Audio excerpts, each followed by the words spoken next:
He's doing it for you.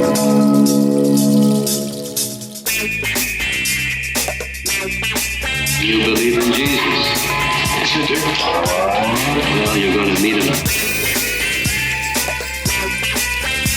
My name is Paul Kersey. How's my life? Never make a death wish.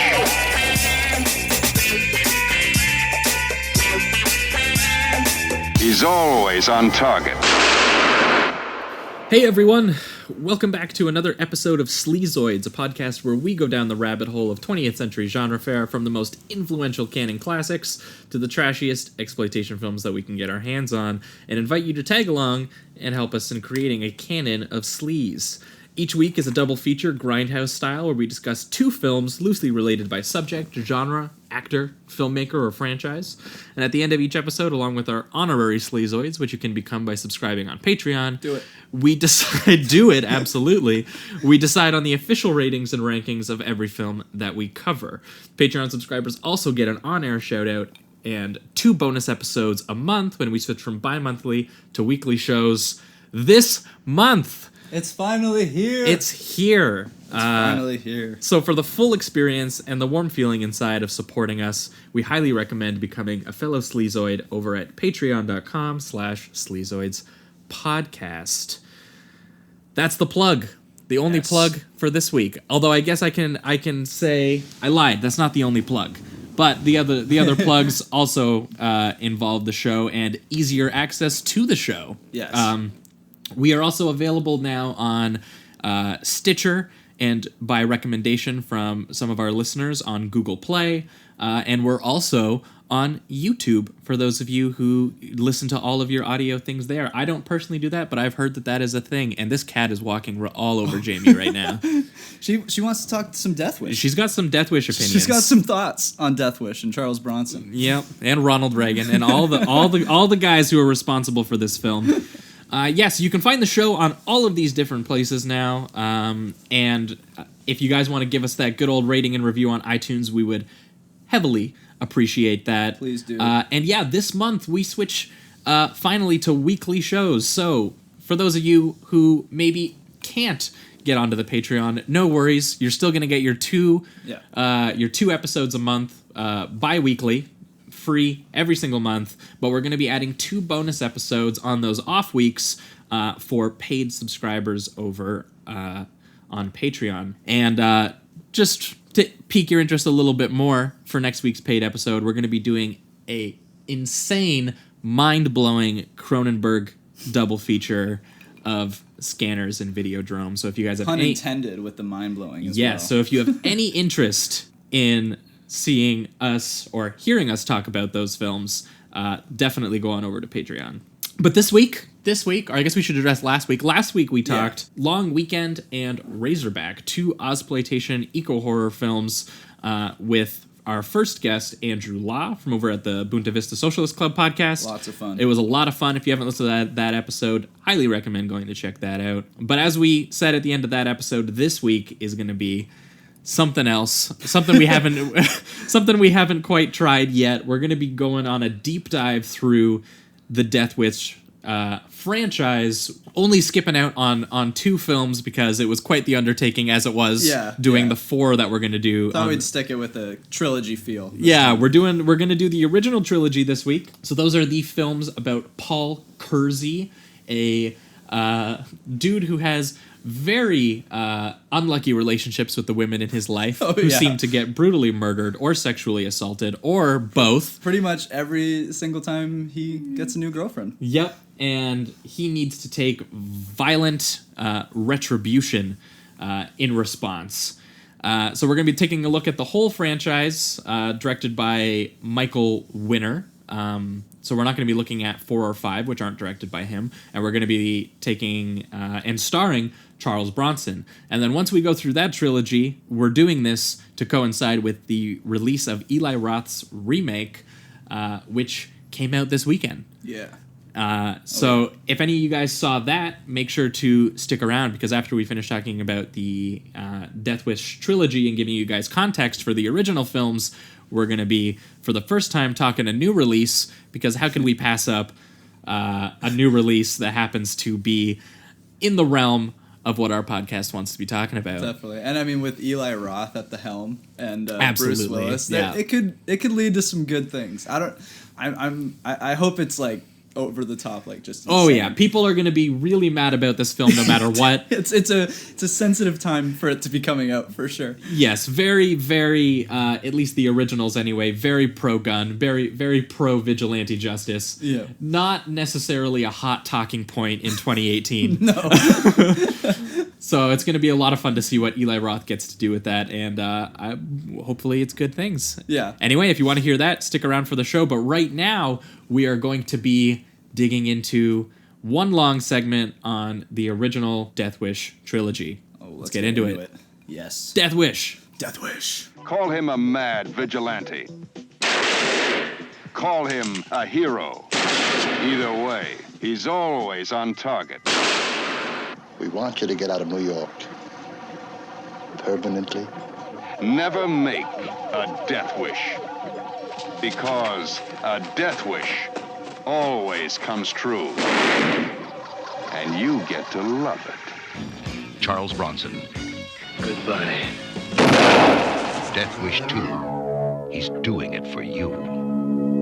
Bronson's back in New York, bringing justice to the streets. Charles Bronson, Death Wish 3. All right, so we are talking Death Wish, the 1974 film by Michael Winner, starring Charles Bronson as Paul Kersey, who is a architect in New York, a Korean War vet, a bleeding heart liberal, and an objective, or what do they call that? Conscientious objector Yeah. in the war. He is a man who is so kind. So he feels so much for the underprivileged folks of New York, much to his coworkers' dismay, who thinks that they should all be thrown into concentration camps. Which I was shocked by that line. It's like, what a piece of shit.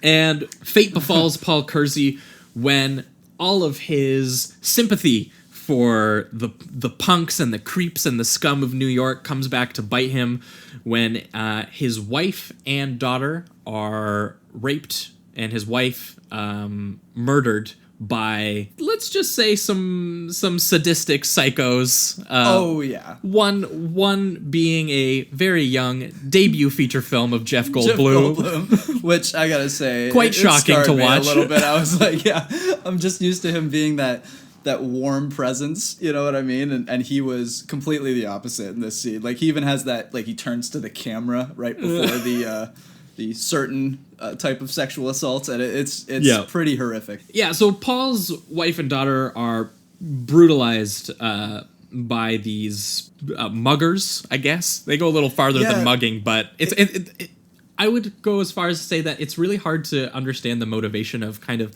any of the people that are attacking him. Right, and that's a theme that happens really throughout the entire series, I find. Yeah. These muggers, they're portrayed, it's not like, it's not Bloods and it's not neo-Nazis. It's a very diverse group of people, to be honest, for a gang. Yeah. And they don't seem to have any rhyme or reason other than just destruction. They just want to destroy things. They want to create havoc and be evil, basically. Yes, it's a very conservative view of what inner city life would be. Which is, they don't give a reason for these things. No. Like why they're doing these things. How they came to be, or how they got into this place, or how... there's no excuse for what they're doing in the film. It's just, it would have been nice for a little bit of there almost just appears to be also no reason, because you're kind of like, are they doing it for money? It doesn't. Most of them don't even seem like they really need money in that moment. It's just... The way that they portray it, it almost just seems like this primal need to have power. Like, it just seems like they're just in the gang. They feel powerful because of their numbers, and they have the willingness to just do whatever they want. I think there's even a line, it's probably deeper in my notes. I think it's 2 or 3. But he mentioned something along the lines of just doing it for destructive purposes. Like, they are just in that for power, I feel like. I can't remember the line, but... Yeah, it's very weird because a lot of them don't get the opportunity to ever actually explain what it is that they're doing for. It's just, it's very just like New York is hell, and everywhere you go, there's someone being raped. Yeah, and if you're a middle class person, the poor people are gonna murder you and rape your family. That's basically how it's gonna end up happening. Yeah, and what we need is a hero to stand his ground. Right. Someone to push it back, to stand for goodness. And motivate other citizens, it seems, to do so as well, which is something that pops up. This is very much the movie that people claim that Dirty Harry is. Because we talked about Dirty Harry on our second episode, and we talked about a bit of the backlash to Dirty Harry as this very pro outlaw justice, the one good guy with a gun who's going to save the day. Yeah. But the one thing that Dirty Harry realizes that I think does better, I think. Yeah, and realizes that these movies don't a lot of the time is that those are dark impulses. That Harry doesn't come off it. It's not a great portrait of him. He doesn't seem a lot of the time like a good guy. He's almost seems like an anti-hero, kind of. I mean, yes, he's more hero, but it's. He does have, like, his vigilantism.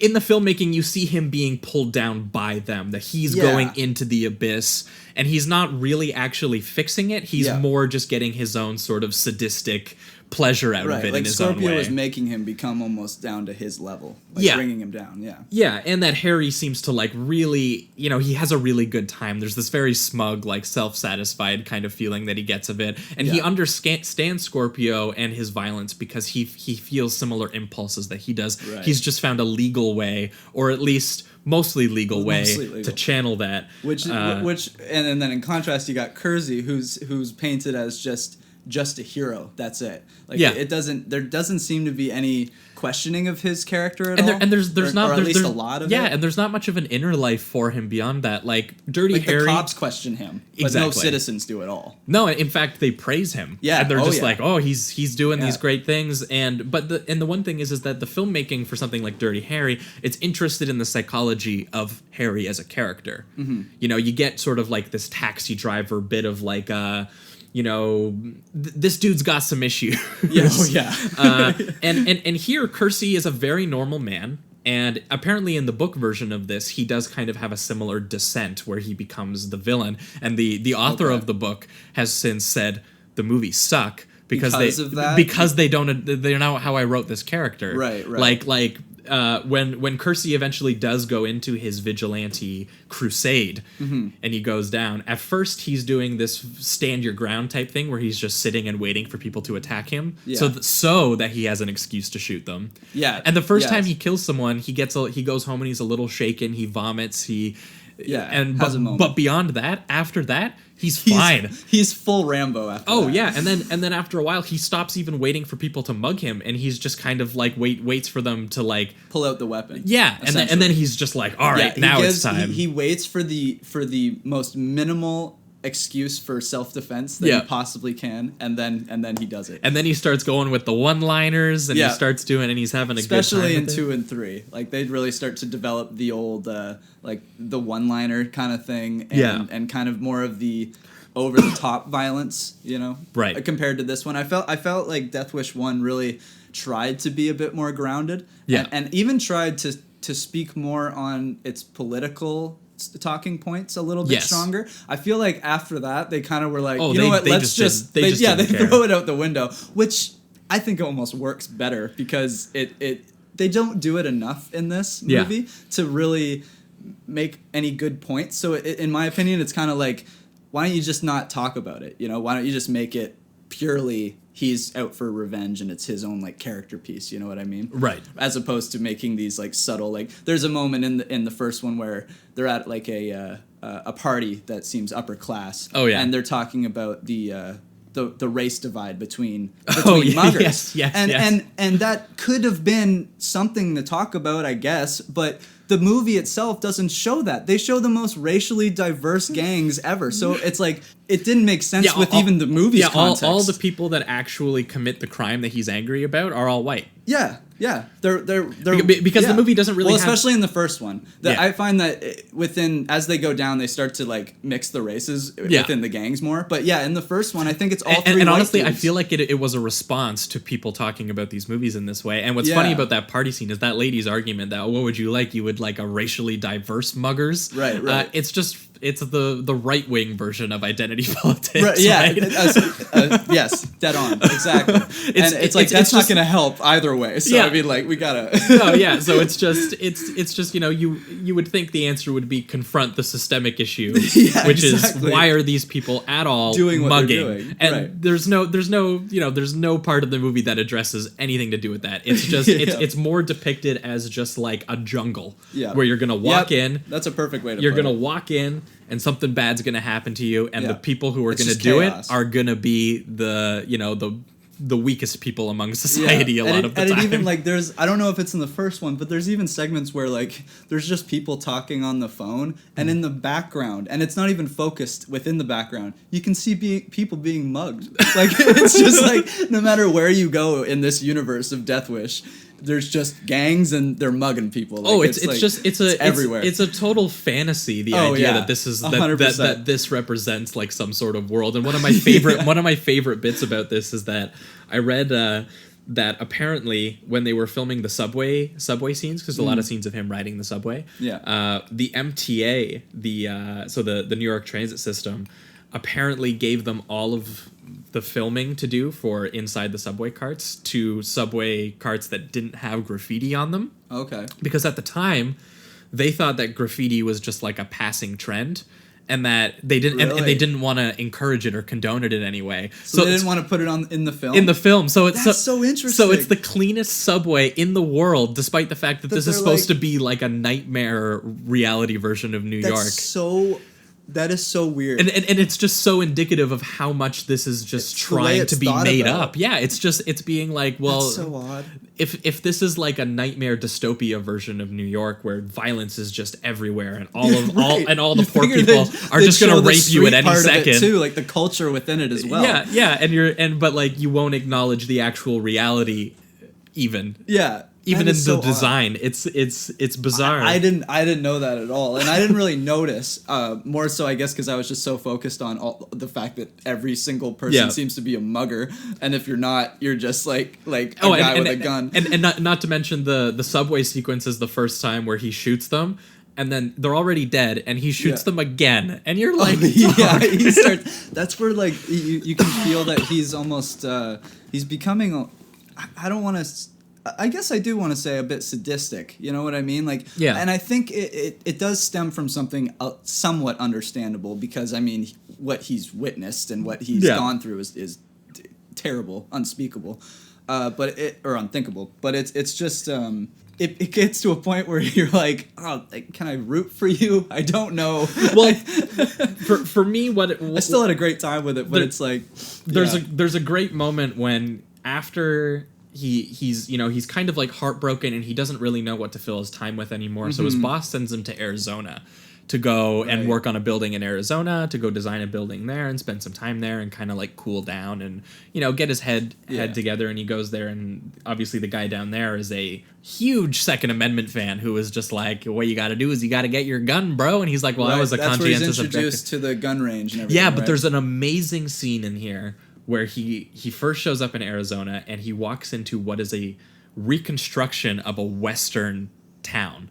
And it's like an old like 50s or 60s cowboy setting, and it's where they were like, they filmed a lot of Westerns here in this town. And he sees like this mock gunfight between these two dudes where they're settling their differences by just gunning each other down. Yeah, they'll battle in the street. Yeah, and it sets up this story as the very old, tried and true cowboy versus criminal story. Yeah, which is just interesting because back then the cowboy was a lot of the time the law, or even if he was an outlaw, he was a dude who just took down bandits, right? Yeah. So he took down people who were, going through and maybe ripping through Indian villages, or they were ripping through just farming towns and stuff like that. Right. Where the morality is much cleaner because you're just like, these dudes are just robbing these towns and robbing these, both people who, it's devastating for them. They show up, they pillage, they leave, basically. Exactly. They're not a part of the community. So, and that's how it frames this story. The issue is that it obviously it's much stickier when you try applying that to middle class versus poor in the 1980s, where there's a much different dynamic between those people than bandits and cowboys. Right. And I feel like... And it's almost like it wants to paint that world as this to give you that mindset for people who believe that kind of thing. It wants you to get into that point of view of like, oh, you're a dude in New York who has a concealed carry permit. Well, you're Clint Eastwood. Yeah, right. And you just got to shoot the dudes who are, homeless on your corner or whatever. Yeah, deal with it. Exactly. Be the man. Protect Which is your family. obviously just super fucked up. Right, exactly. And probably led to these movies being as popular as they were, especially this first one. Apparently, I read that they actually raised the ticket price for the first movie because it was doing so well, which they only did for similar movies at the time. The only other movie they did it for was The Godfather. They're like, we got a Godfather hour in our hands, boys. We got to up this thing. So clearly people ate this shit up, and especially at the time where And I understand it completely. I mean, that's the thing. It's like the political aspects of the film I wholeheartedly disagree with. You know what I mean? But the movie makes a compelling case filmically, it doesn't address a lot of topics in it, which is why you just kind of go, which is what doesn't sit well later, which is where something like Dirty Harry does kind of address these things. Right, and they address it head on. Whereas Death Wish, they just sprinkle it in there. You know what I mean? Here's a dialogue here. Here's a line here, and it's kind of like this is literal exploitation, where it takes real world things that were happening, where Reagan was implementing these law and order policies. They're going to have a war on drugs, and they're going to have a war on crime. Where the only way to take these guys down and take these societal problems down, these scum down, was to just shoot them, to take them out like cockroaches. Get them out of here. Which obviously we're looking at it now with 40 years of context. For sure, yeah. None of it worked. We still got drugs. We still got crime. Probably more.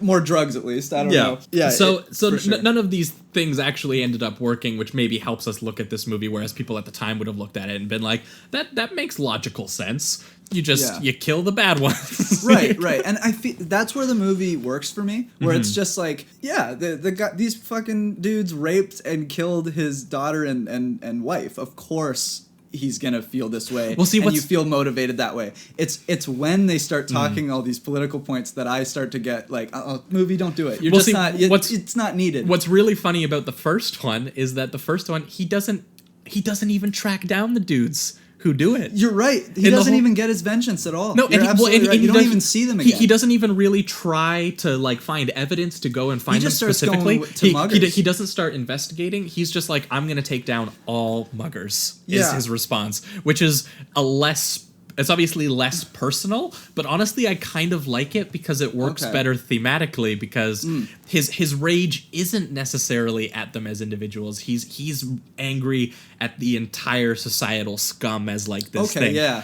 Which is something they try to fix in the second one. Because if we move on to the second one real quick, because I actually had something there, because I like the second one. I do. Yeah. And the thing is about the second one is I think I like it because of the more personal aspect of his the mission second makes one. more sense. Yeah, it made more sense to me. I honestly think that they pulled back on some of the political stuff that they were doing. At least the head-on dialogue that they were doing in the first one. They tried to make it a little bit more respectable, I think, which is a little funny because it's these are almost pure exploitation. Oh yeah, so it's like it still doesn't stray away from just making a lot of poor people look like muggers and rapists and whatever. Yeah, but I think that's the reason that I still like the second one, is because I felt like more of that personal vendetta compared to the first one. Because the first one he just goes off the rails and he's just kind of like, fuck muggers. Yeah, because in the second one the rape happens again, which I find a little. It's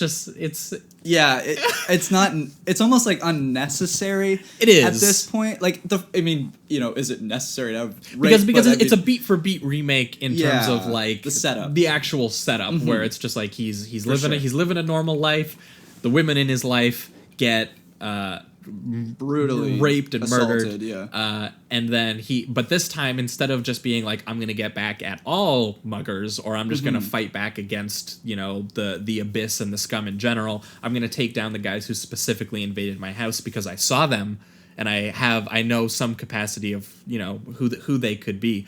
The issue with this one, I find, is just with the second one. Yeah, okay. It's just that at the very end of the first one, which I think has a really great ending. the shot and the little nod to the because camera. after his whole crusade, the police, one of the detectives eventually does catch up with him and says, "Get out of town." Right. Like, unfortunately, you have a lot of popular opinion with the public, and so I don't want to arrest you. I don't want to be the bad guy. Just fucking get out of my town and stop. They were basically like, stop being a headache for us. Yeah, you decreased crime by 50%, so we're gonna let you Which go. is that just kind of thing. Absurd. It's like, that's how it works for sure.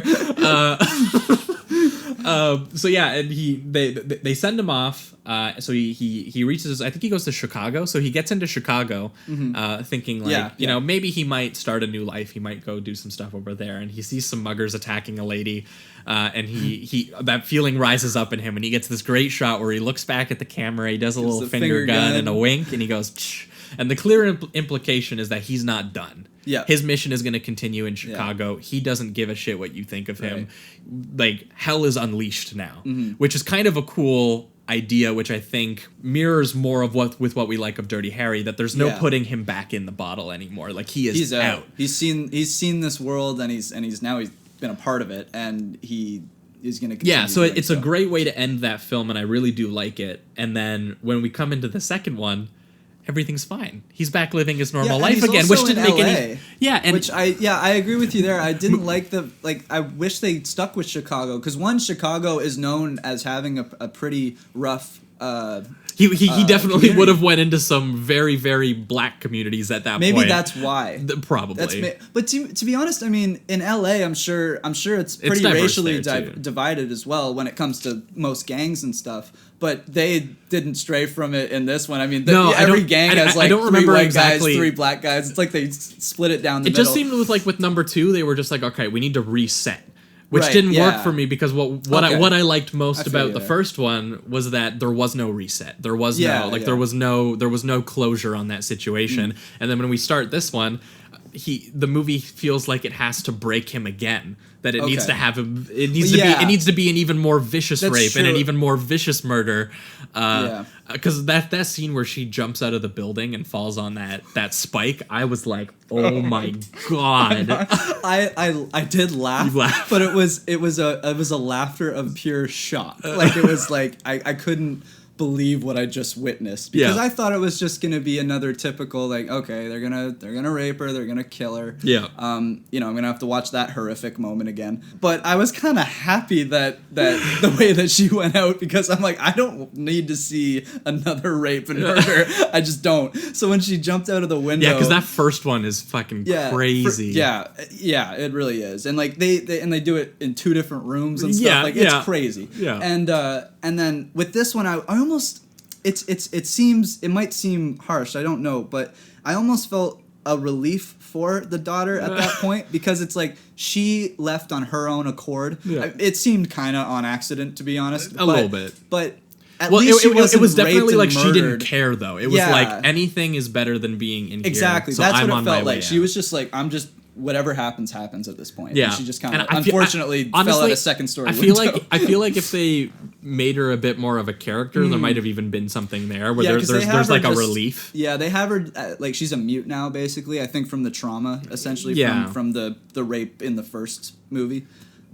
So they didn't have much of a time to really establish any character for her, even in the first one. I mean, none of them really. Really. I like in the first one, though, that she goes and she gets put into like the crazy ward because she's so traumatized, and then he's just like, I'll just leave her there, like, it's fine, like, I don't really need to. Like, it's cool. I'm just gonna go do stuff. And even the son-in-law, of her personally. Yeah, almost based on his character alone. Like, that would be more his character, I feel like. To have her at home and for him, because he feels protective. He feels like he's the only one that can do it. He doesn't even trust cops at this point in the second one. But it feels truthful to me that his mission for vengeance overtakes his actual vision, his mission for protection. Okay, yeah, because like that makes just like that to me is interesting that he makes that choice. I don't know if it's intentional or not on the movie's behalf. Some of the movie is hard to tell when these themes are being intentional, but kind of like in Raw Deal when Arnold Schwarzenegger just completely forgets about his wife. Yeah, and then they mention it at the end, just to have that little tie on the like it makes sense to me that he gets swept up so much in this like destroy the punks that he completely just forgets about why he's even doing it anymore. He's just kind of like he's in the zone now. Yeah, for sure. I liked the cameo for Larry Fishburne. Lawrence Fishburne. Oh yeah, as the dude. He has some great glasses and a boombox. He's great. He's got like I love the scene where it's near the end where he's finally trying to get all of them like at the same time, all in a group, and he just stumbles upon them dancing in a public park, and he just watches, jamming. Yeah, like they're jamming so hard, and it's an odd moment because you see these guys do the worst possible things humans can do, and then they have this like wholesome gang moment where they're like, I'm dancing with my buddies. Like, whoa, it's so funny. Like it's like the rape and murder is just a continuation of them like doing a night on the town, like having a good time. That's their party. Yeah, right. Like their party is to get together and do the worst possible shit to people.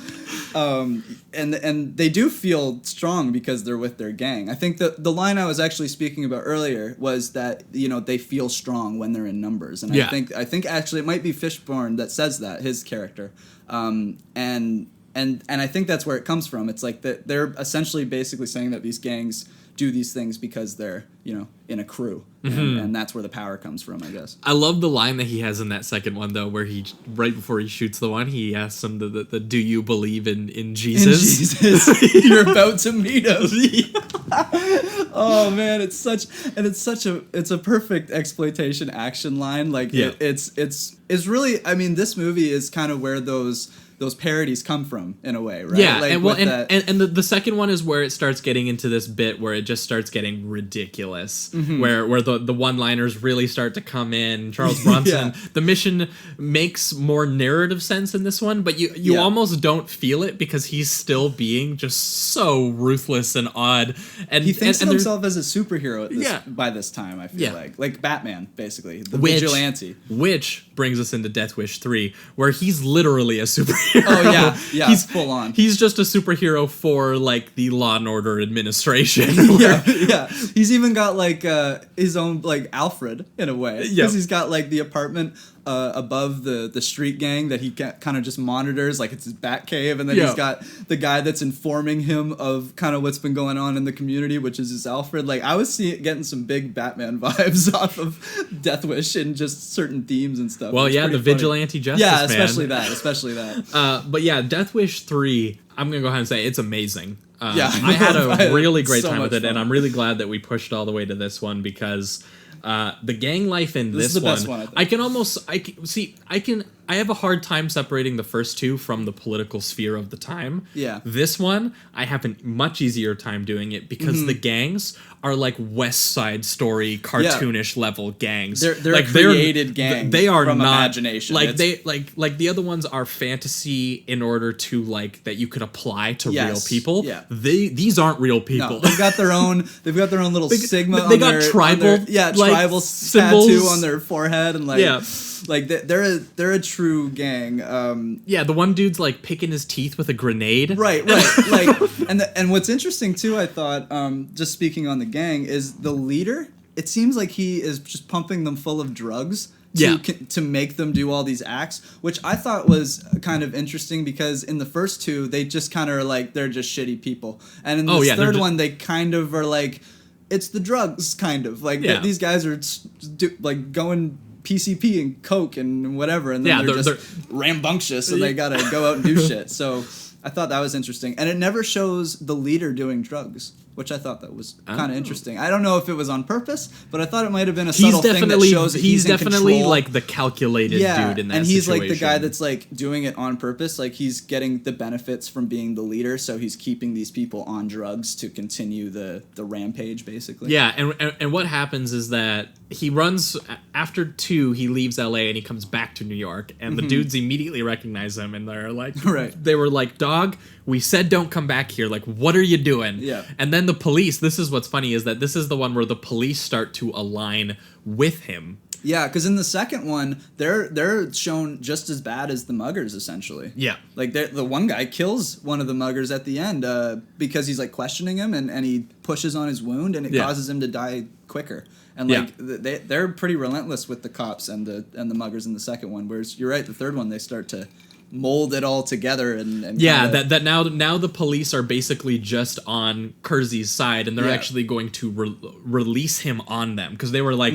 we have a huge gang problem, our crime has gone up since you left. Shocker. Right, they hire him kind of like as like an assassin. Yeah, he's a contractor, right? Yeah. He comes in and they're just like, all right, well, now that you're back, we actually do have a big gang. That's a big problem. We're gonna like get you a spot, and can you just I'm gonna push the narrative away from the whole vigilante thing, and I'm gonna do some arrests so it makes it seem like it's just gang on gang violence, but actually it's him coming in and killing the gangs, which is just, there's no better metaphor than the war on crime and the war on drugs at that time, which was just like, we're just gonna unleash our own murderers onto the murderers, and we'll see what happens. And it'll solve the issue completely. No problems. It'll be totally fine. Forget about, addiction and all the nuances that come with drugs. And it has the first believable romance in the whole thing, which is the romance between Kersey and the police chief. Oh, yeah, for sure. They got a big bromance going on. Oh, especially in that finale where they just start to come together and like shoot everybody. And I thought it was interesting too because Rodriguez, the Spanish guy that gets his wife, I think, gets killed or raped or something like that. He also starts fighting with them, and I thought it was kind of this like this imagery of the citizen, the vigilante, and the cops coming together to take down the bad guys. Yeah, it's just they're gonna rise up, right? And they're gonna do what I would call just like very violent gentrification, which is they're gonna rebuild the community. They're gonna build it up, and they're gonna make it appeal more to respectable middle class people rather than these people. Right. But it's what's so awesome is that this one goes rather than just a one-man mission. This is an all-out war film. Because the citizens get guns too at one point, right? Yes. And they just start shooting. It's an all-out. And they start home aloning their apartments. Like there's one bit where a dude tries to get into like the old Jewish couple's apartment, right? And he walks in, and a board just trips up, right? Knifes him right in the forehead. Right in the forehead. That like they're doing like booby traps, like or booby traps rather, like Home Alone, except extremely violent. Yeah, to me this plays like the gang scenes in West Side Story. If you've ever seen that, I haven't seen that. No, they're just like I've seen clips. So it's I the know Jets what and you're the saying. Sharks, and they got the jackets, and they're gonna all meet up, and they're gonna have a giant knife fight or something like that. Like that's how that goes. But this is like the R-rated version of that. Oh, for sure. Where they're and at one point, Bronson, he gets like a really massive like pistol. I don't even know what it's like. A Desert Eagle. Like it, he can like snipe people with it. Like, it looks like it's 9 feet long. Oh, it's so funny. Yeah, and his crusade basically just starts being, I'm just going to protect this community from this large gang. And when by the time we hit the climax, which is of course the best thing ever.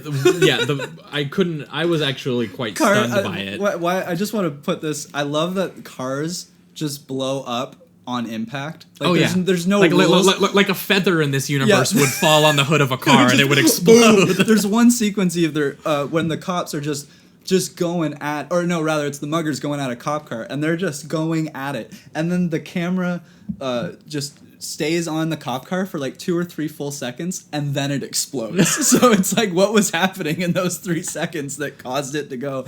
Like the rules and of this universe are just bizarre and hilarious. Yeah, and it's the best filmmaking of all of them because you can see that because he has a much bigger set to work with, and I don't know if the budget was just much bigger for this one or what, but he pulls the camera back, and he seems like he has like an actual whole community to have these people running through. Yeah. So you get these scenes where like the set looks great. Yeah, where you get Kersey and the police chief running side by side, and you get these huge swinging camera movements where they're running through and they're just shooting tons of people down. People are falling off the rooftops and like he pulls out like a Vietnam copter chain gun of some sort. Chain just goes nuts. Yeah. Oh my god. He's just blasting the entire gang away. And I think it's Rodriguez that's like holding the chain, the bullets for him at one point. Like it's just, oh man, it's so good. It's so over the top. And you get all which is what I wanted like throughout this whole series was this moment. So having it kind of build throughout Death Wish 1, Death Wish 2, and then Death Wish 3, where it just kind of like they just go over the top. They forget every rule that they had, and they're just like, we are doing all out warfare. It's kind of like a low budget American version of like what John Woo would eventually master in the 90s, which is just like this ballet. The only thing that's missing is doves in this. Yeah, man. It's like a ballet of just like bullets and gun smoke and fire, burning bodies falling off of buildings. Yeah. Just into the brick rubble that's below from the buildings that have exploded. Yeah, and it's like a full 15 or 20 minute sequence. It's huge, yeah. It's a big finale. Yeah, and it just... I was so shocked by it because all of the violence in the previous films looks nothing like this. Mm-hmm. So the whole movie then seems like an excuse to just up this into like a cartoon superhero version of Death Wish, which is a much easier way to swallow the politics of the film because it's so far from reality that you can't even you just have to forget. Yeah, like, even if you're trying to apply the politics at that point, it's like it's almost ridiculous. Like it's why almost bother? Not even trying to address them at that point. Yeah, which some people might argue is sleazier. Because it's almost cheating in a way. But for me, it was the same with number 2. I just kind of I was able to let go and just enjoy what was happening. Like when the dude flips all the cops on PCP. Yeah, that's an incredible sequence. He literally tackles like 10 cops. Oh yeah, dude, I was losing it after a harpoon to the chest. Because my girlfriend was sitting there and I was just like, yeah, he just flipped a cop. And she was like what? Flipped. And then I looks up and then he's flipping another cop. He does it like 5 times, and I feel like the second one was kind of a transitional movie to the third one where they're like, oh, we can get away with a couple weird and quirky things like when it comes to the action. And then the third one, we see that they just go all out, and in some cases I think they're pretty self-aware of the comedy that is brought because of all this violence and over-the-top craziness. Oh yeah, and now he's protecting like super diverse people. Like they're very much leaning into the criticisms of the other films as well. Yeah, oh yeah, for sure. But it works. Number 3 was the most fun that I had with any of them. I did enjoy the first one, but the third one, oh man. Oh my god, it's just so that finale. It's such an 80s time capsule that you're watching it, and we haven't even talked about it. The Jimmy Page score for it's incredible. Yes, it's so good. The opening, I put it in my notes. First line was Jimmy Page's score for that opening. Is amazing. There's so much intricate work. Like these Death Wish movies have really good scores. Even the first one. Mm-hmm. I think he actually was a part of the second. There's even really good cinematography in the first one as well. Yeah, and I think Jimmy Page was a part of the second score. I think he got brought on because I heard he was neighbors with the director. Oh, okay, that's cool. You can tell because like the scores start to get just more intricate as they go, and then by the third one, there's some really, really complicated like bass lines going on and synths, and like Jimmy Page went nuts, and shout out to him. And he has so much action to actually score over top of in that one. Rather than just a scene where like he walks up on some muggers and they're like, and it's hey, give us your money. And ominous, you know. He gets to have like that. The hi-hats are going and like because it's like this is where we start to see the 80s come in, which is kind of where we got Raw, which we liked so much about Raw Deal as well. Yeah, definitely. Which is where the action became more of these like you want these gargantuan cartoon men like Arnold Schwarzenegger with giant guns, just machine gunning everything in sight. And that is, it was a weird time, but my God, is it thrilling to go back and watch that, because you will never see something like that anymore. No, which I think is, I guess maybe that could lead to the remake, which is that I'm so excited for that, because it's a time that, sure, it's really sensitive, and it might not be the smartest idea in the sense of timing. People are going to get upset, I think it might make me like the movie, because unless they do say things that are, terrible. But I think if he just sticks with the over-the-top aspect of it and just sticks with the vengeance plot and doesn't get too political, this could be like a really entertaining film. Well, yeah, and if he goes all out like they do in 3, and he actually does do full-out action scenes, because what I saw mostly from the trailer was more of like a subtler crime thriller type thing that they were showing. Right. But that's also a trailer. Yeah. So maybe we'll see. And they tried to do that whole like gritty 70s real thing over it as well. They put that filter. So they might just be selling something. I don't know. We're going to find out. Yeah, that's very true. We're going to talk about it real soon here. But yeah, so those were the 3 Death Wish movies. I guess we should get into the reductive rating round on all 3. Yeah, sure. Let's do it. So since we got reasons. 3, yeah, I guess I'll do mine, and then you do yours, and just do all 3 back to back, and give your slight reason for maybe why. So the first one for me was a 3. I did appreciate the filmmaking. We didn't even talk a whole lot about Bronson, but I actually do like Bronson in the role as well. He's odd. It's because he's not the most charismatic man, but he there is presence to him that I feel like works in these films, sure. And especially in the first one. I feel like some of the filmmaking and a couple choices in the writing really work, and his performance really work in that. And we already broke down what we the disliked or disagreed with. Yeah, the fact that full on addresses certain political issues in a total unrealistic, total garbage way that totally promotes terrible ideas. Yeah, but we hope that people just take the entertainment values. With that being said, there was a lot still to like about the first one. The second one, I gave a 2. Mm-hmm. I feel a little mean about it only because I don't dislike it that much more than the first one. For me, it was just I struggled right from the very beginning with it, with the thing that I told you about, how they try to break him again. And they didn't need to. And they totally basically just rewrite the ending of the first film, which was one of my favorite parts of the first film. Yeah, because it's a mix. It's got that nod of a sequel and the nod to the audience that his character's moving on. But it's not terrible, because it extends, it just does the same movie, and it extends a couple new things with, again, some of the action. There's some entertaining scenes in it, too. Yeah, some of the action. Like that cop scene, for instance, is one of my favorites. Yeah, some of the action gets really cool, and there's a couple good moments in it. And then 3 for me was a super easy 4. Oh, yeah. Because, oh man, that mostly it's the finale, even though there was some other great moments in there. But yeah, the fact that they lean into the full-out cartoon version of this makes these films a lot more enjoyable and easier to swallow, and it made the filmmaking better. So for me, it's just like it reduced the things I didn't like, and it made the stuff that I did like even better.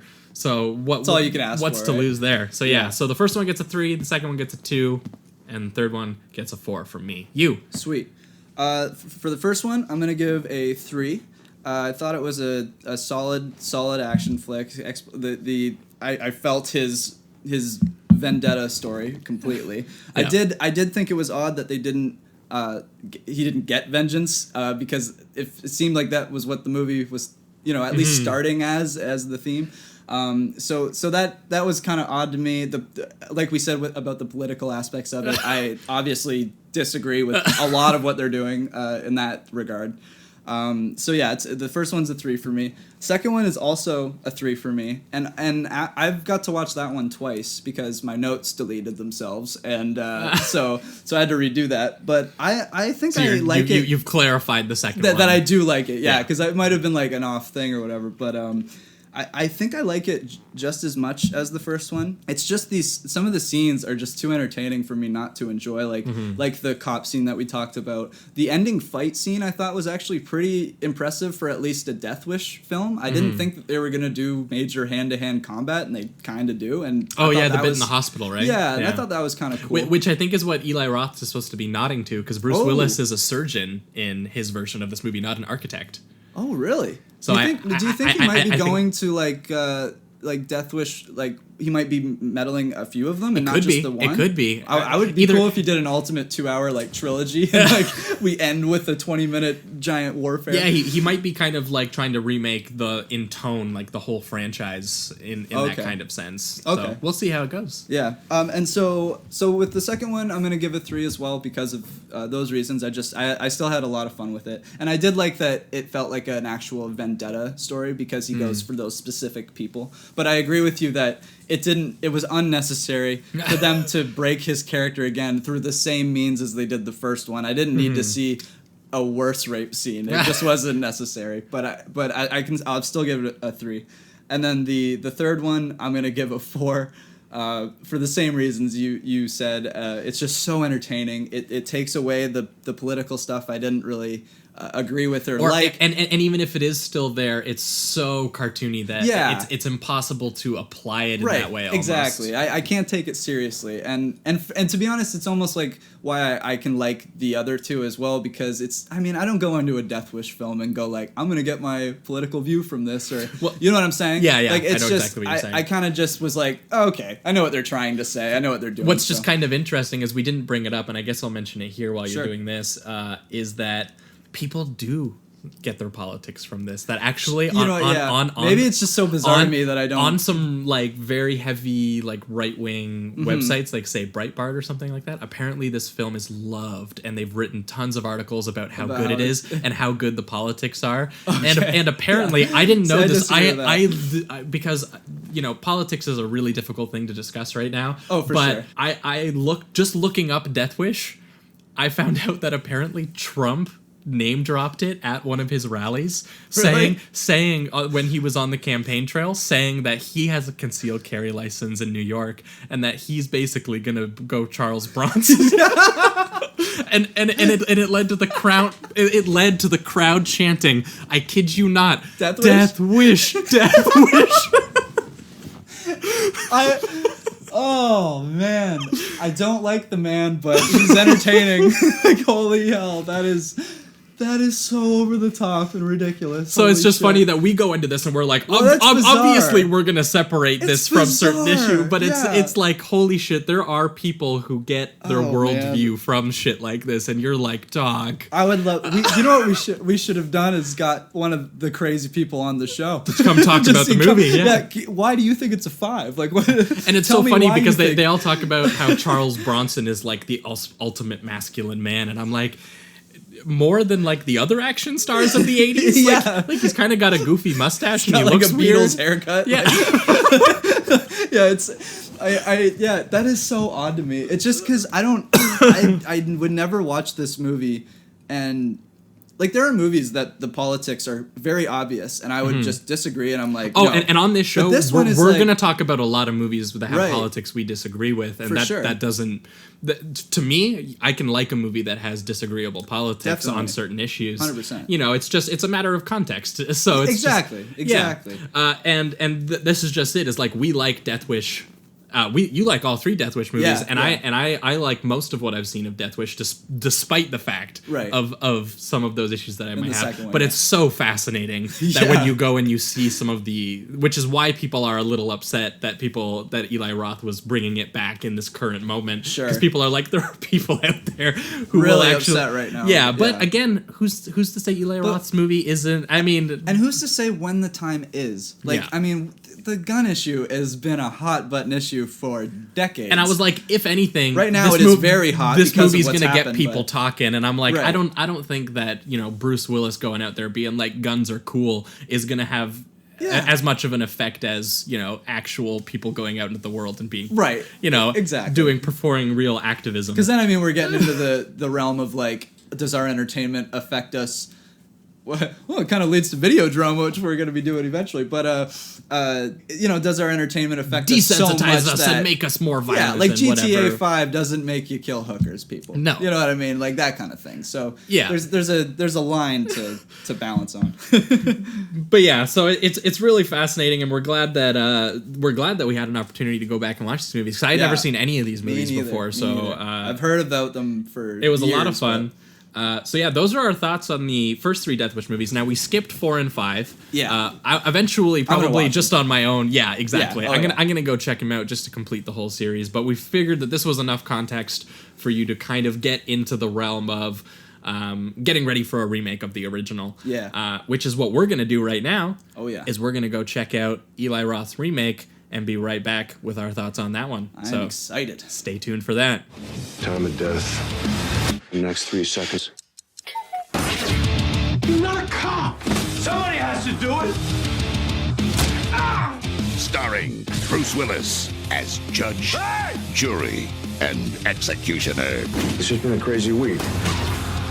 This guy in the hoodie, they're calling the Grim Reaper. Is he right for taking the law into his own hands? He's become a folk hero. You look much better. Whatever you're doing, keep it up.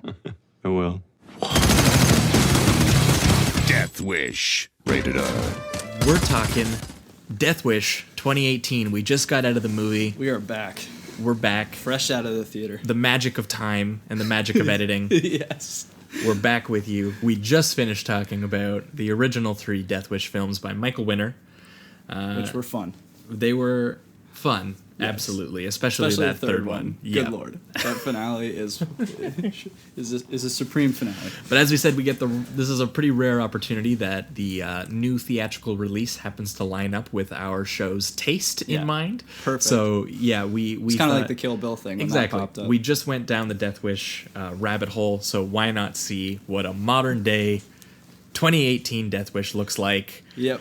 And with Eli Roth behind it, right? Yeah. I was thinking that we were gonna see a really over the top, crazy, violent, maybe even offensive movie.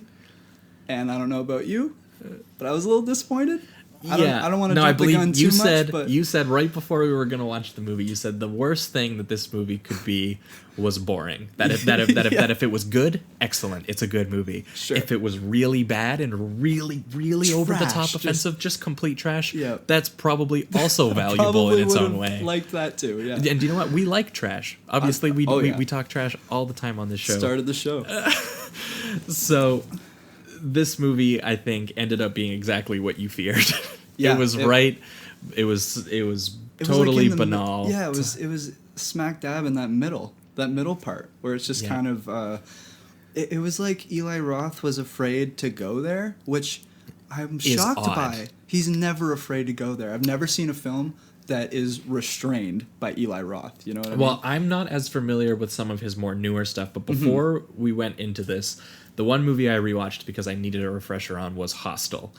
And I watched Hostel, and I liked it a lot more than I remembered liking it. Yeah. And I liked it because of that exact reason. He was willing to go there. Yeah. That you can say a lot of things about that movie. Some of the writing is hackneyed. The characters don't really work. Although I think that's like his movies in general. I never find that. I almost find the characters to be kind of annoying. So then when I guess bad things happen, you almost don't care. Exactly. It kind of works in Hostel because that whole movie is supposed to be the dumb Americans get lost and the dumb Americans get punished in a way that at that current moment in time America was punishing other people, because I'm not sure if you're aware, but that movie came out in the heat of the Iraq prison torture stuff that happened. Is that kind of what the analogy is? Yes, and a lot of the images are very dark warehouse. Yes. And it's I guess what you just imagine, and I guess you've seen pictures too. Yeah, well, because that was what happened is they released pictures of what the CIA was doing to Iraqis over there. Since which we found out were almost entirely innocent. Yeah. But there's like these soldiers like carrying them around in dog leashes and making smearing like piss and feces and vomit on them and like raping them and all this kinds of stuff. And his images in Hostel really do get into that space of you're in a dark warehouse. This dude is about to be able to do anything to you, and the way that he uses bodily fluids in that movie, like when he puts the ball gag in his mouth and the dude's like vomiting into it, it's a horrifying thing that you're watching, and it's controlled by something. It's not like someone just kidnapping somebody and putting them in a basement and that's it. This is like not a government run thing, but it's like a corporation essentially. It's a most dangerous game riff where the dudes just want to kill for sport, that the highest bidder can pay to just kill a stupid American, and all of a sudden you have the Americans on the side of this. So like that's an interesting way to take real life horrible images, to take Eli Roth's own penchant for trash and exploitation and gore and to translate that into something almost meaningful in that way. So when I watched that, I was like, damn, I was almost reinvigorated. I was reinvigorated. I was like, man, Roth maybe could make a Death Wish movie for sure. When I heard that Eli Roth was behind this, I had actually high hopes, not for a masterpiece, but for something that was going to be someone who was willing to look at, to go put his hands in the mud and make something totally vicious. And if it was especially offensive, in today's climate, if it was offensive, so be it. Because you're making a Death Wish movie, this movie is going to inherently be offensive. Yes. So go for it. Exactly. Do it. And they've already made these movies. It's not like it's not like he's breaking new ground with this kind of commentary. No. He could have the older movies go way further than this one does, and I am shocked. I'm absolutely shocked. I was okay. For instance, let's just get into kind of this plot. We're stuff. just gonna get into it. We're both pretty disappointed. We actually haven't had a chance to speak about the movie. We had to return home silently, not speaking about the movie. So we're about to like unload, and this is going to be a bit of a different vibe than our usual chats. Might be a little more of this. sporadic, but I think you'll get some good times out of it. Okay, before we get into it though, sure. Tell me a thing that you liked. Okay. Because I have a feeling that this ratio is going to be very, very different. Well, so maybe we should get into some of the stuff that we moments enjoyed. that Eli was being Eli, yeah, I liked. Like there was the carjack moment. That was like pretty fucking. It cuts away a little fast, but I guess I agree. I could have used an extra second, which sounds disgusting, but I mean, like within the movie's context, it's definitely the goriest kill in the movie. Yeah, like you see 100%. That dude's head get flattened and the pieces come out, and 100%. But all the other kills kind of disappointing. They're kind of just shots. Like they're just like he's just shooting people, and it's not in interesting ways. It's kind of just like things you've seen in every action movie. Hold on, I was gonna say my note on it was that they kind of felt like those weird, like quick comedic slasher kills. Like you know what I'm talking about? Like there was audience members laughing at certain deaths, and I don't think the intention was to laugh. Do you know what I mean? Like, I think the way that he films it, maybe because it's so violent, you're like, whoa, ha, ha, and I think they are kind of gags in their own way, like the way that a certain dude's head or when his neck like snaps and stuff like that. That was pretty crazy. And I think he is trying to put some sort of comedy into it, but at the same time, they do just feel like that very quick. Like Jason grabs someone and does something silly with them, which is such a weird tone to strike when you're doing like an action, what should be like an action thriller kind of movie. Yes, and instead you're doing like I don't know. There's in a slasher movie, the horror works there. Yeah, I didn't feel the horror here because it's just it's not that kind of movie. It's not really there. And then even the three dudes, the guys that set up his whole vendetta and all that stuff, which I guess would be Goldblum. And again, I was surprised he didn't go there with it either. Right. That's what I was gonna say. Is that I'm watching this. I'm watching the scene, and I know that what's about to happen, at least, or what I think is about to happen. In every single Death Wish movie, someone gets raped and murdered that he knows. Right. And so he's. Oh, I have to go to work, honey. Oh, so you guys are gonna be home alone? Well, I wonder what's gonna happen. Yeah. So sure enough, it's the scene, and I'm sitting there. And it's shot just like a stupid home invasion movie, right? Yes. I'm sitting there going. I was feeling suspense because I'm like, Eli Roth is about to show me a fucking home invasion, rape, murder. Yeah. This is going to be crazy. And I was I was in my chair kind of mentally preparing myself for what I'm about to see Eli Roth And he cuts away. And he cuts away. He doesn't even show the death. He cuts away and shows two shots fired, and then like light like brights up the windows in the house. Yeah. And okay, let me be frank here though. I don't need to have a rape or that, but the point of it is that it's supposed to be so fucking violent and so shocking visceral to his psyche that it he breaks has him to do it. And so in a sense, I mean, I don't want to say a rape is necessary because it's not, but it's just like that kind of tone is. So yeah, you need to like again, it's almost not even shock, but you do need to jolt the audience more than just cutting to the wide of the house and having the gunshots inside the house. Right. It's just it's nothing compared even to the first two Death Wishes, especially like even just gross, performances might have added something to that though. Even if the home invaders were a little more, I don't know. I liked their masks. Yeah, I will say they that. were creepy. I thought they were pretty creepy. They were basically just like, it looked like a human face over their actual face. Yeah. So it looked like this. It looked like they were like the masks almost looked like real people, but distorted. So yeah, that was and cool. made their teeth kind of look weird. Yeah, and that was kind of cool. Like some of the. But that was actually, now that I was gonna say but now that I think about it, like on a visual scale for the horror kind of aspect, that was it. Like I don't, there wasn't much style. No, that's a big thing because this movie is so tame once I in saw terms of style. that mask, I'm like, okay, well maybe there'll be some sprinkles here and there of like some cool stylized moments, but it just the imagery is so bland. weak. Yeah, it's so bland. I couldn't believe it. He chooses this weird like modern digital that like orange and teal kind of look that everybody shoots. It's so boring. Yeah, and especially after you saw the Red Band trailer with the filter over it, and not that I needed like that filter, but it seemed like they were gonna maybe do some interesting things or give some references to the older films. It's just shot like a modern thriller. There's nothing different about it. It's barely a reference to the old films. It's barely even like the only thing that's really the same is the plot. That's it. Like the rest of it, like the commentary. There's no interest in the style or the character, Nothing. and the commentary. They don't even say anything. They say less than the first three Death Wish movies. All did. This movie does and is like, you know what, we're saying something because we have paid celebrity radio hosts just having very superficial nothing debates where they just say, should it be or shouldn't it be? Yep, that's it. That's it. That's like it, and they do it 5 times. Like, dude, like how many times do you need Sway to say? Why don't you write a scene that actually wrestles with it rather than just having people say it as if you're wrestling with it? One thing I did kind of like, and it's one 3-second sequence, but it was something that I don't think the originals did, was that it showed somebody else being he inspired a vigilante and he gets killed. And I thought that was cool that they showed kind of a consequence to what he's doing, but because that's it. that's all they do. That is literally the scene, and it's 3 seconds long, and then they move away from it. And he watches it on the TV and he has like no reaction to it, which he's almost laughing. Yeah, he's the whole time he's watching himself kill all these fucking people, he's just like it's like he's enjoying it, but in a really weird way. Yeah, well, because it's so baffling, because nothing else in the rest of the movie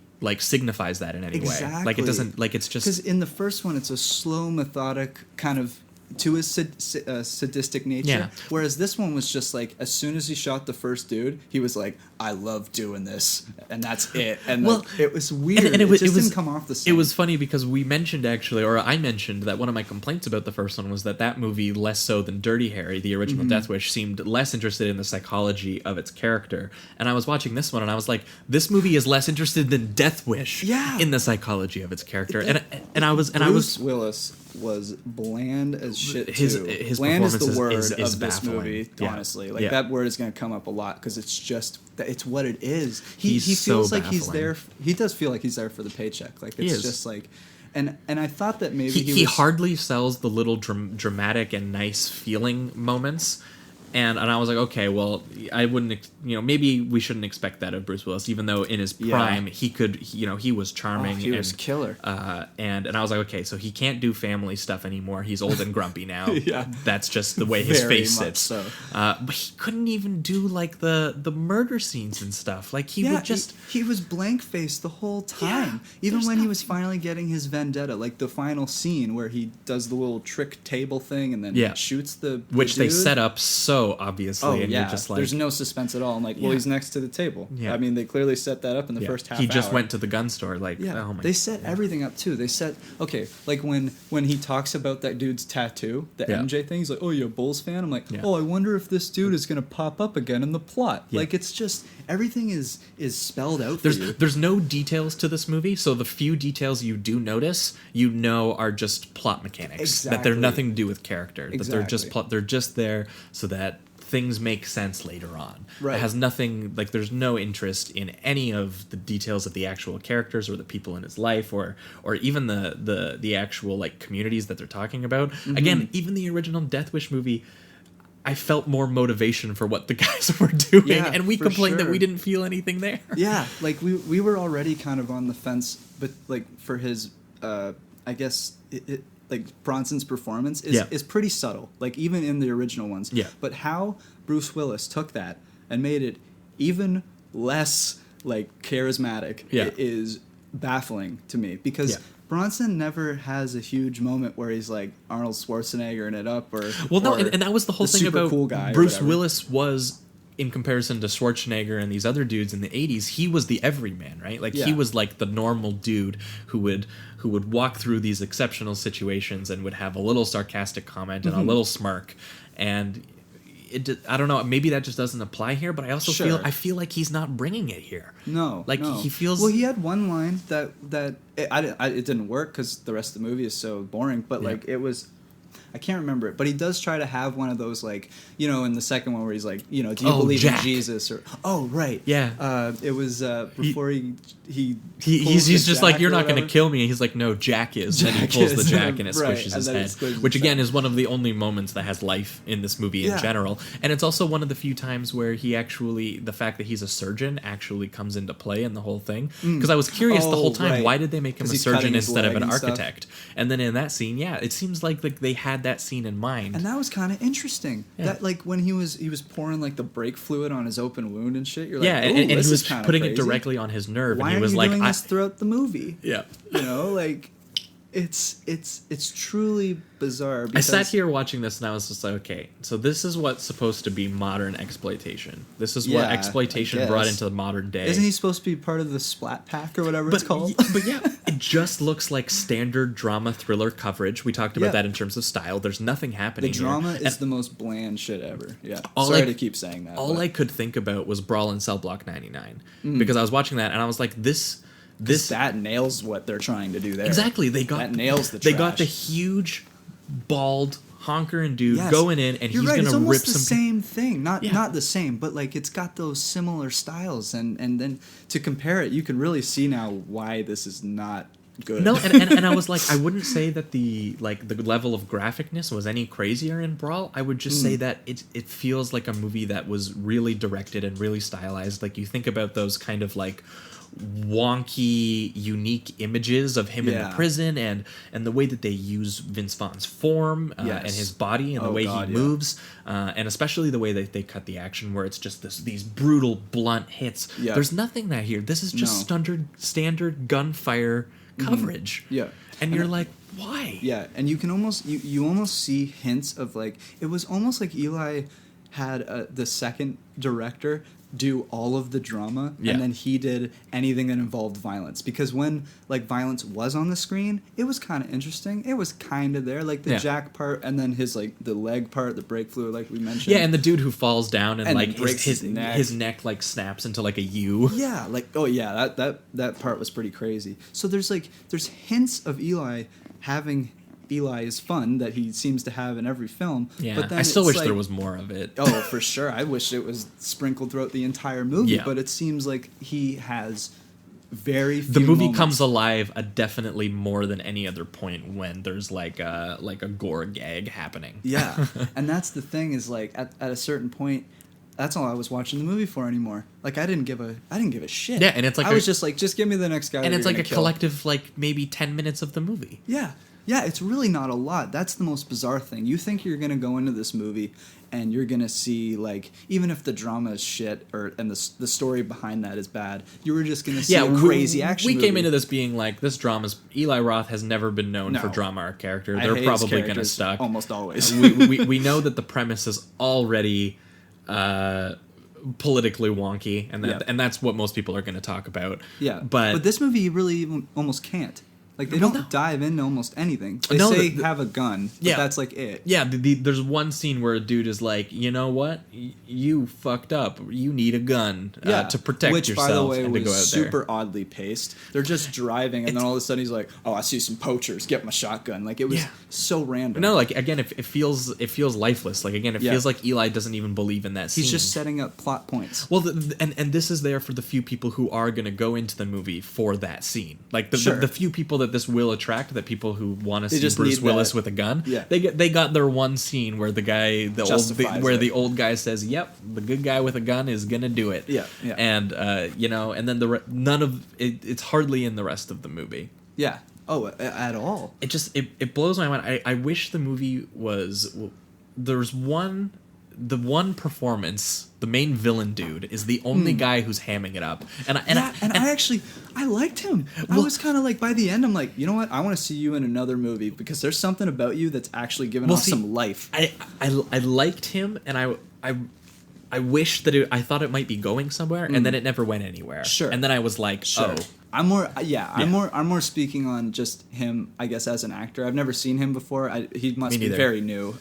But he was the most life in the entire movie, and he's barely in it. He's in like the finale for the last 5 or 10 minutes, and I guess he's technically in the opening scene, but you just don't know it's him. He seemed like the one guy doing something with his voice and doing something with the way that he walked. Even his facial expressions and stuff. He was moving around. Like when he moved in front of the camera into the foreground, like I was like, oh, instantly recognized who this guy was supposed to be. Yeah. Because, he seems like he's putting on a performance, and what it actually reminded me of... He's the only one that's playing a character. was that a version of this movie that has dudes hamming it up, Law-Abiding Citizen, for sure, which I watched just a couple weeks ago. Go watch that. And I was, and then I spent the rest of the movie being like, man, Gerard Butler, he would have hammed this shit up. He would have killed this movie. I didn't see that Den of Thieves movie, but I heard he hams it up in that. Oh, I bet. And I was like, imagine he just did that in here. Yeah. I'm like, dog.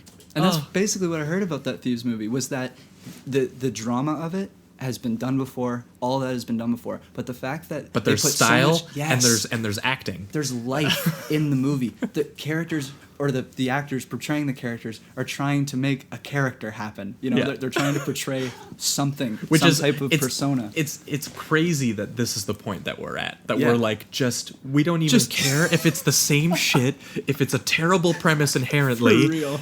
Just like give us something with life and have actors do something. Yes, please, for the love of God. Like, that's the point we're at when it comes to trash like this at this point. Yes. And you're like, oh, I just don't get how I can watch The Green Inferno and which I haven't seen, but you've made the case that his violence in that is there's like body mutilation and brace yourselves because it's kind of gross. I'm pretty sure that he, like, one of the people even cuts off like a clit and shit. Oh, like, Jesus. We're talking like some real crazy ass body shit. So I'm expecting Eli not to do that because he was speaking on something specifically there. Totally different context. But to have that kind of crazy, like, to be just willing to go there. I barely remember anything about this movie in the sense of, like, nothing's going to stick with me. You know what I mean? Yeah. Like, that kind of thing from Green Inferno, even though the characters were still bad. I was writing notes for this conversation, and I couldn't even remember some of the stuff that happened in the movie. After we just saw it. Because it's just so... It's just gray. It's just so colorless and lifeless throughout most of it. I mean, there's glimmers, and that's why I'm kind of like, what happened? Like, did you get scared, Roth? What was it? Because here's the thing: if you want the style and character, go to S. Craig Zoller, go to Bone Tomahawk, go to watch Brawl, 99. Go watch seriously. Brawl in Cell Block 99. Law-Abiding Citizen, even because that is good a way that someone has moved exploitation movies into the modern day. Yes. He's done it very heavily stylized, and coming from a novelist background, he really cares about character and whatnot. And if you want a hammy, more entertaining version of this same premise, go to Law Abiding Citizen, where you get Gerard Butler, family is killed in a home invasion. Yep, he decides like the to take same some hardcore thing. revenge. And if you want some brutal, fucking crazy ass gore kills and total trash, go to Eli Roth's other movies. Like, this is the worst possible version of a Death Wish movie, of an Eli exploitation Roth movie, of an Eli Roth movie, of a gore movie. Like this what is happened? This is Why? the worst possible movie of everything this movie is trying to be. And Yeah. I'm like, how? Yeah. Like it blows my mind, actually, that Like- that this is... That we got so excited talking about these other Death Wish movies, and then somehow it led to this. Yeah, it was like 40 minutes solid. Yeah. Like, and I'm just speaking from an editor's point of view here. We had very few edits compared to some of the other ones because we just had so much to say constantly. Whereas this movie, granted, we have had a lot to say. It's just not been positive for the most part. And I mean, and I don't know. I was very disappointed in this movie. Yeah. One thing that was super odd is how I mean, I guess it's just because, again, there's no character in like hardly at all in this movie. But the daughter who gets attacked in a home invasion, is in a coma, wakes up, is told that her mom is dead. Yep. Then gets into another home invasion situation where she's almost killed. Oh right. And she's the happiest person I've ever seen. She's the happiest person in this movie. Yeah, you're right. Like it doesn't wrestle at all with any sort of trauma or any sadness or anything. She really doesn't have a moment at all. Like you'd think that she'd have some type of scene where it's like she really breaks down and realizes, I guess the reality that she's lived. And no, it's kind of just when the movie needs her to cry. Yeah. It happens, and then but it never. And then it cuts away, and she's happy. Right. And with no wrestling. Because the bad guys are gone now. Yeah. So forget the trauma that I've just gone through. Again, that's I think that the originals did better too. Yeah. That in the second one, the daughter can't even speak because of what's happened to her. So it's just like. Oh, and she gets a moment where she clearly makes the choice to kill herself, which is not like. Yeah. Again, I wouldn't say she's a great. She's not a well-written character or anything. There's but that's a moment. Yeah, there's something there.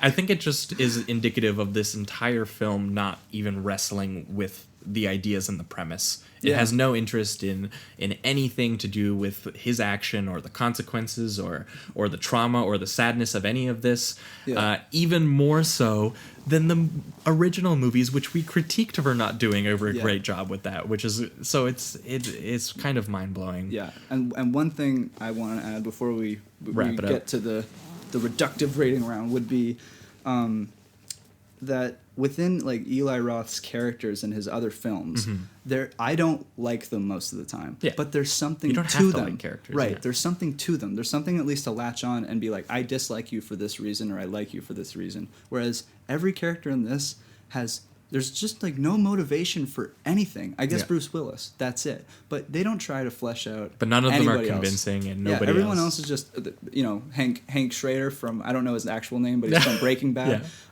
He's very bland. Like there's no character. There's not one character in here. I would have at least liked to have a character I dislike rather than have no character. But it kind of goes back to that there's no details. Like they're all just doing an archetype of this premise. They're going through the motions of what this skeleton plot of expects. what this movie should be. Yeah. And the only scene with Bruce Willis that I thought was sort of interesting was the one where he watches the video of the first time of his first interaction. Yeah. And he kind of is like feeling pumped about it. Yeah. Because he's excited. He's seeing an image. Even smiles. Because the only time in the movie. Yeah. But what was fascinating is that it doesn't excite him, the actual thing that he did. It's seeing an image of him doing that. Yeah. And then that's where the kind of psycho moment gets in. And that happens so early in the movie that I was thought that maybe we would expand on that and he would go full psychopath and go crazy. Sure. But he don't even try doesn't. To expand on that. At the very end of the movie, he's basically just the same dude. Yeah. And they pay a little homage to the original's ending, which is just like, dog, after that whole movie where you didn't do anything, you didn't even earn that ending, man. Yeah. And that's really what the movie is. They set up an idea and then they just forget about it. Yeah. Like they're like, oh, we have an idea, we're saying something. And most of the ideas are from the original too. Yeah. So you're just kind of like, dog, whatever. Like I would have loved it if they just took a stance on something, whether it been right or wrong, or at least what I view right or wrong, or wildly whatever. offensive or trashy, just or say something. Yeah, I think that's a good way to end it. Just next time, Eli, if you're gonna remake something like Death Wish, say something. So I guess we're gonna enter the reductive rating round here on this one. We talked a lot about the movie, so you can probably guess what our ratings are.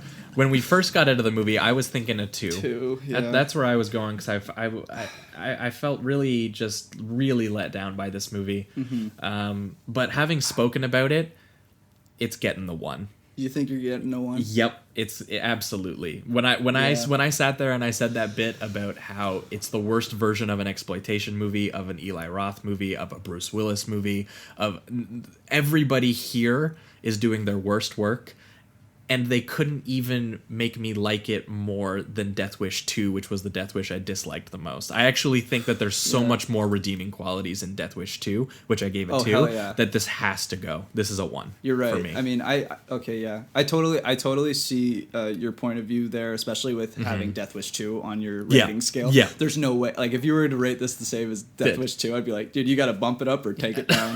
One of them, because there's no way that they're the same. So yeah, oh man, I'm having a bit of a tough time, because I wasn't like, most of the time I save my 1s for when I'm like offended by a film, and I felt like I was almost offended by the blandness of this, right? That's a good point. That is a very good point. And that's almost more offensive to me than if the fact that it had been horrifyingly bad in some way. And you know what? There's also a factor, I guess I'm kind of almost thinking this out before I give it, but there's also a factor of kind of like... We're deciding this on the fly. Yeah, 2s... Well, because I thought I was giving it a 2. Yeah. But now you're almost convincing me here that I don't know if I even like it a little. The conversation convinced me. Yeah, see, that's it. Because now that it's all been laid out on the table, I can't even... There's not even like a redeeming quality besides the 2 things that I was able to mention was the mechanic scene, basically. Yeah, which we could hardly get through without critiquing it still. Yeah, even that. So, without qualifying it. You're right. It's a 1. I will say that out of the 1s that I've given in the past, it's the least offensive for me. But the fact is that I have 2s that I would still rewatch because there's some type of entertainment value in it. Yeah, and I will just never absolutely rewatch right this. that I don't need to ever fucking rewatch this. I've seen what it had to say, and it was nothing. So, yeah, you know what? I'm gonna be right there with you, and I'm gonna give it the 1 too. The first double one. Well, here's the tip. It's actually it's the first one from both of us. Yeah, yeah, and of the show. Yeah, and of the show. So do you know what I love though? That it's one of the new movies. Yeah, it's like, you know what, the 70s just did it better. Yeah, the 70s just did it better. Just next time say something, like, you know, say something with your movie. You know, it's unreal. It's wild. Yeah. So that's going to be it for our hope you enjoyed it. Full-length Death Wish episode. I hope you guys... And if you liked it, I'm sorry. In a way. Yeah. Because we just did a rip it apart for half an hour. Yeah. Hopefully, if you guys are going down this rabbit hole with us, that you go through some of the old Death Wish movies and don't just watch this one. Yeah, go watch the originals, because they're so much better. They're so much more fun, even if you disagree with them. If, like us, you can't avert your eyes and you gotta see what's happening, check out the new Death Wish. But if you care about the quality of the film, I'd say wait for Netflix or just don't see it. Yeah. Instead, I think I'm gonna go watch Death Wish 4 and 5 because they're probably more. Just go watch the original Death Wish and go. You know, if you want that story that's more modern, like you said, Law Abiding Citizen, and what was the other one that you mentioned again? Oh, I was saying either if you want more exploitation that's stylized, that's great. You want to go to S. Craig Zahler for his Bone Tomahawk, Brawl and Cell Block. If you want a Death Wish premised movie that actually goes full psychopath on both the actual violence, that prison scene where Gerard Butler stabs that dude. That stayed with me. And the one where he saws into the dude and has him totally paralyzed, so he feels it all. Yep. Like that, Law Abiding Citizen. And then they walk into the warehouse and everything's you see everything. That movie's nuts. So if you want a Death Wish remake from the 2000s that actually does it, go to that, or James Wan's Death Sentence with Kevin Bacon, which is actually a feature-length adaptation of the You just shot that back into my memory. The sequel novel that the novelist wrote. So that he did that one. So if you want a Death Wish remake from the 2000s, Death Sentence or Law Abiding Citizen will do it. I so forgot about Death Sentence. I'm gonna go watch that now because I like. Yep. Yeah, sweet. And yeah, if you want an Eli Roth movie, for me it's Hostel. And what would you recommend for Eli Roth? Eli Roth. I mean, I think Hostel is his best film, honestly. Yeah. Like The Green Inferno. Hostel I would 2, say, Cabin Fever. Oh, you know what? I like Cabin Fever too. Yeah, I like not 2. The first. Would you Cabin recommend Fever. Green Inferno? Because you almost convinced me to check it out. I would recommend it. You might not like it, honestly. Yeah. And I'm talking you and in general. But there's enough there to at least for its shock value. Yeah. If you like that kind of stuff, if you're there for like the shocking holy shit, Cannibal Holocaust kind of stuff. Well, Hostel got me psyched. I almost want to see Eli Roth shock me now. So I might watch that. So I would say just watch another Eli Roth film. Don't watch this one. All right. Well, those are our recommendations for you to watch instead of the new Death Wish movie. Not the way that I saw this episode going. No, but there you go. I didn't expect the one at all. But here we are. Here we are. So yeah, that's going to be it for your Sleazoids this week. Once again, we're available on all kinds of places to listen. If you're listening already, you might be on SoundCloud or iTunes. If you're on iTunes, give us that good old rating and review. Yes, we will read them out on the show if you do that. And have a good laugh, or maybe even feel appreciative. There you go. But we're also now available on Stitcher and Google Play and Overcast and YouTube. You can find us on all those places by going to them and looking up Sleazoids Podcast. Yeah. Once again, this is the month where we drop bonus episodes. So if you want next week's episode, which is a special David Cronenberg double feature of Scanners and Videodrome, you definitely want to go over to our Patreon We had a lot more positive things to say about those two. Absolutely. So if you want to hear that episode, you'll get it exclusively on our Patreon, which you can find once again at patreon.com/sleazoidspodcast. And for those of you that don't, you will see us again in 2 weeks' time, which we think the movies are going to be Yojimbo and A Fistful of Dollars. Oh, yeah. So we're going to be going to Kurosawa and Leone for the first time, 2 filmmakers who will probably reappear on this, and we think that's going to be a really fun episode, and we have a very special guest coming on that we won't reveal here, but we're excited for you guys to hear that conversation. So once again, guys, thanks so much. You guys know where to find the podcast on Twitter. If you want to find me, I'm at the Josh L. Jamie? And I'm at Jamie Miller, ACAS, ACAS. Thanks so much for listening to this very special episode. We're bound to have more like this in the future. If you guys have any suggestions for other franchises you would like to see us go down in the future, feel free to hit us up on any of the websites that you can find us at. Definitely. Again, thanks for listening. Keep it sleazy. Keep it sleazy, everybody.